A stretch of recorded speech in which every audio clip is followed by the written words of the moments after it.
All right. Okay.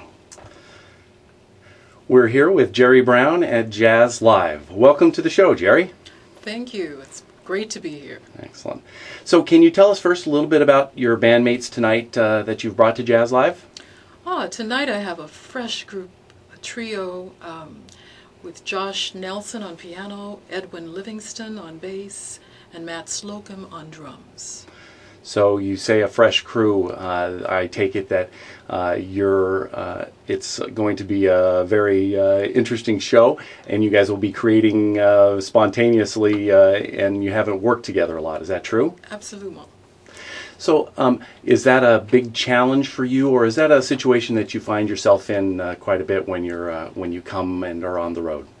Well, it's actually by choice. I mean, the days of being able to maintain a group of musicians for years and years, like many of our great icons of jazz have done, are not that prevalent today because everyone needs work.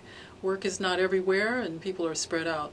But in my particular case, I think because of the teaching that I do and the different types of repertoire that I'm always changing, I'm always excited to work with musicians who can apply themselves to the music and bring something to the table as well. Excellent. Well, I want to talk a little bit about your new collection that's out called The New Wonderland. It features one tune each from your previous 9 recordings plus 4 new compositions. Why was this the right time to do a kind of greatest hits collection? Well, like Santana, oh no, like many other artists, I have accumulated a wonderful history of working with just masterful musicians, and of that I'm very grateful. And it was an opportunity from the record company that produced it to have me take a look back at some of the projects that I've done in the past that brought me greatest pleasure. And most of those projects featured musicians, some of whom have passed on, who were just legendary, one-of-a-kind individuals. And so I was so happy to pick and choose, and it was difficult picking from the plethora of material that I have, which songs to put on the project. But it was so enjoyable for that reason. And the other 4 songs I think that are new, I wrote the lyrics to one of them, and Lorena McKennett, who's not a jazz singer, but a wonderful Celtic singer who I've enjoyed through the years, inspired me to tackle one of her songs. And so we put together a project that had mostly reminiscent, masterful moments, I guess you could say, along with 4 interesting pieces with a new group of musicians who I work with. So before we talk about those new compositions, which we definitely want to do, can you give us a little bit of insight as to what you were thinking about for the tunes of your past, those reminiscent tunes that you picked for this? Well, it's humbling myself to masters. I mean, there are recordings with John Hicks at the piano, the late great John Hicks, and he to me was just a fabulous performer. Who some people don't know that much about. You know, he taught so many wonderful people, including, you know, great Cyrus Chestnut, who's also on the project. A lot of great pianists. Tony Suggs, who's with the Basie Band. I mean, Fred Hirsch, the fabulous, wonderful pianists. Alain Jean-Marie, who in France is like a very important legendary artist. And then there are projects on here that included fabulous bass players. I mean, I just don't even know, sitting back, how I lived through those times now, and have accumulated all of these opportunities that I had to work with this group of colleagues through the years. And Leon Thomas, one of the great, some people would call him a yodeler. He's just a master, and some don't know that he taught vocal improvisation to so many of the great people who we now respect in that field. And at the time I was able to have an opportunity to record twice with him, or to bring him in on my projects, and it was just wonderful, just wonderful. He had just so much information that he shared. Drummers, bass players, it's just these particular individuals on this project brought me great joy. Jimmy Rolls, the late wonderful Jimmy Rolls, who I recorded with here. It was just a tremendous opportunity to get close to a master. I had enjoyed his Peacocks for years, and then having the opportunity to record it and get to know him, as he would call me on the telephone and talk to me in a very strange way all the time. Just characters, all of these people. And then at the instruments, something else took place, and music happened, and I was just happy to be in the room. So did you get a chance to go back and listen to your music that much, or was this kind of an opportunity to revisit some stuff that you hadn't heard in a while of yourself? The project gave me an opportunity to go back and listen. I don't listen to a lot of what I record. I rarely listen to things that I record.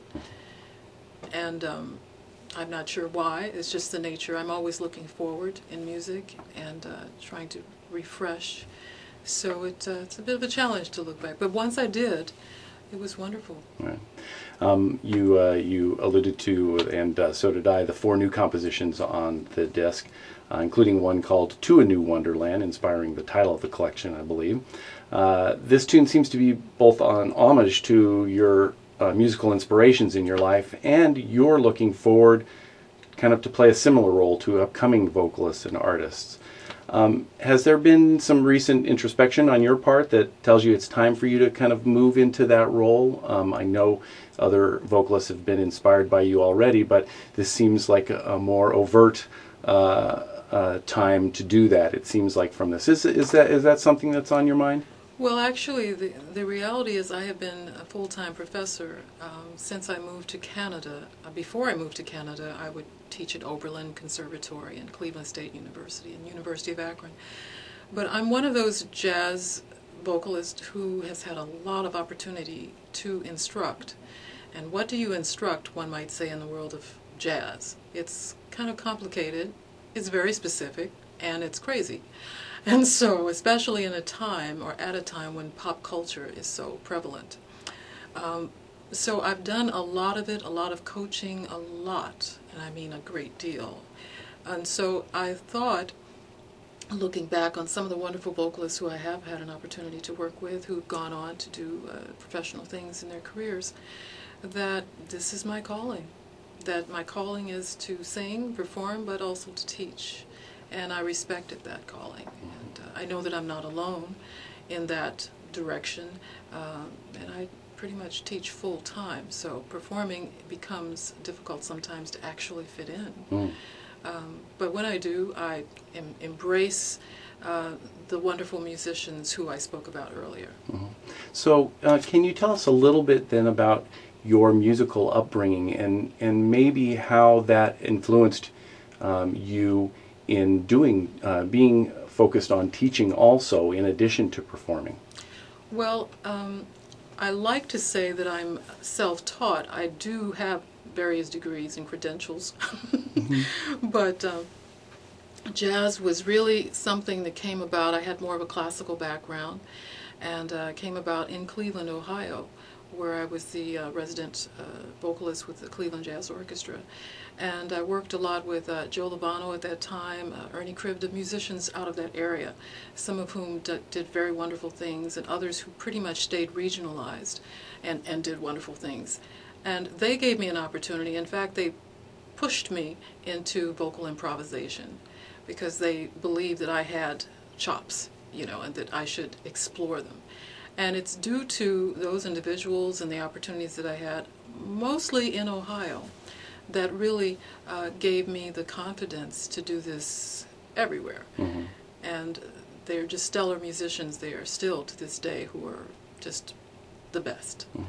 You come from a musical family, so I read, with multi-generational musicians in your family. Can you tell us a little bit about that early exposure to music?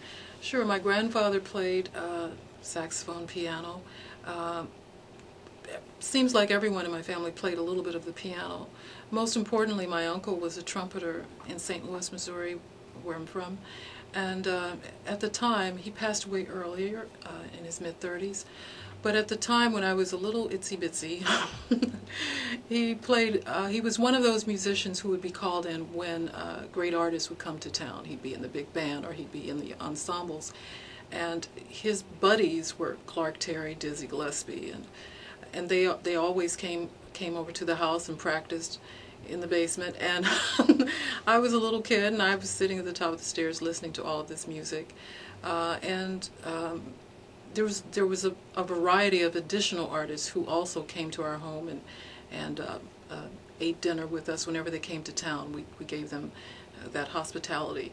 But in terms of instrumentation, listening to Miles Davis in particular, who's a very close friend of and colleague of my uncle, was just exciting to me because the instrument, the trumpet, it was interesting to me that my uncle played a trumpet, and then there were these other trumpeters who were just as crazy, making just as crazy a sound. And I sort of engulfed a lot of that information, even though I was an adolescent, and later spat it out in opportunities on tunes.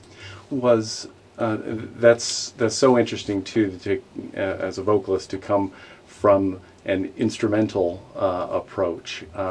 Do you see that is kind of a unique thing about you, how and your approach to music, that you do approach it from an instrumentalist point of view too? Also, you have that strong background.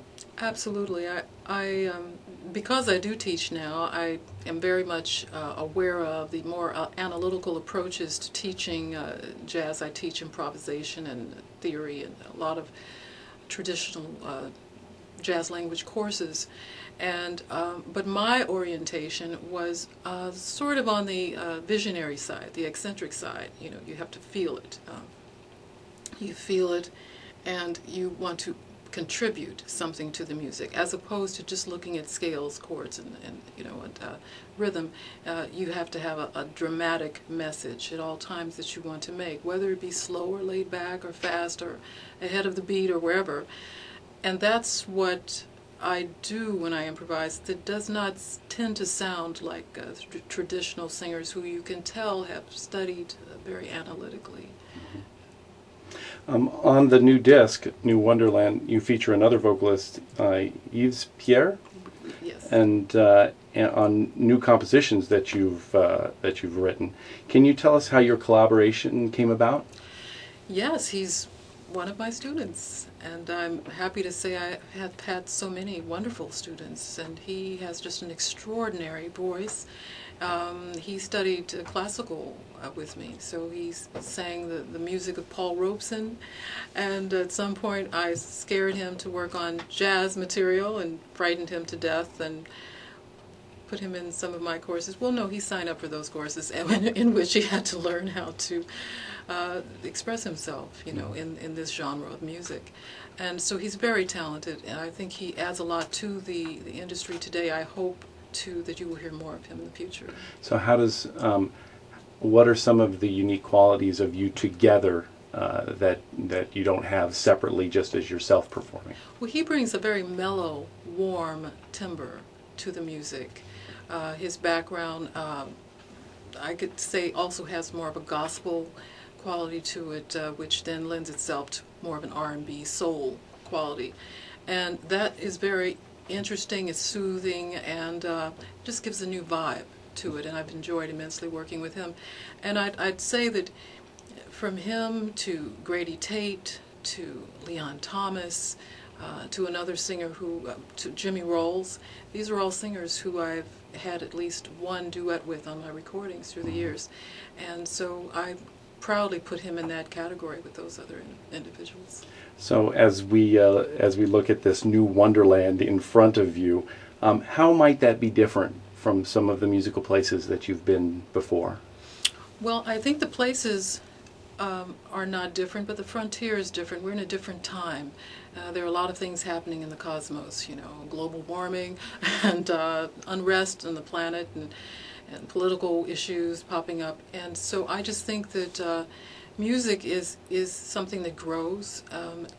that's growing, and we need to sometimes take a moment and use music as sort of a platform to give a message that's meaningful to others, and my message is to be hopeful. And so New Wonderland is my way of saying there's another place, another opportunity, there's something that can drive you to think happy thoughts. So are there any particular projects coming up now that you have this kind of retrospective under your belt? Are there particular projects or artists that you're working with in the future, and where can we find out more about that? Well, yes, I've just come back from Romania, and I'll be going back there in October. In general, my website would probably be the best place for people to check on, and that's at jeribrown.com. While I'm here in California, should I speak about things that's I'm going to fine, be doing? yes. Well, outside of tonight, this wonderful concert that I'm looking forward to, on Wednesday I'll be at the Hollywood Studio Bar and Grill in Hollywood, and Friday at the Vault VIP Lounge in Santa Ana. And on Saturday I'll be doing a vocal workshop in Glendale. That will be from 11 a.m. to 2. That particular workshop, and for more information you can call 562-591902. I'm very much looking forward to seeing lots of people here at the workshop and at these different venues. Excellent, and I want to make sure that people know that the website address is spelled JERIBROWN.com, correct? Yes, correct. Excellent. Well, Jeri, congratulations on the new disc and the show tonight here at Jazz Live, and thank you for being with us today. Thank you.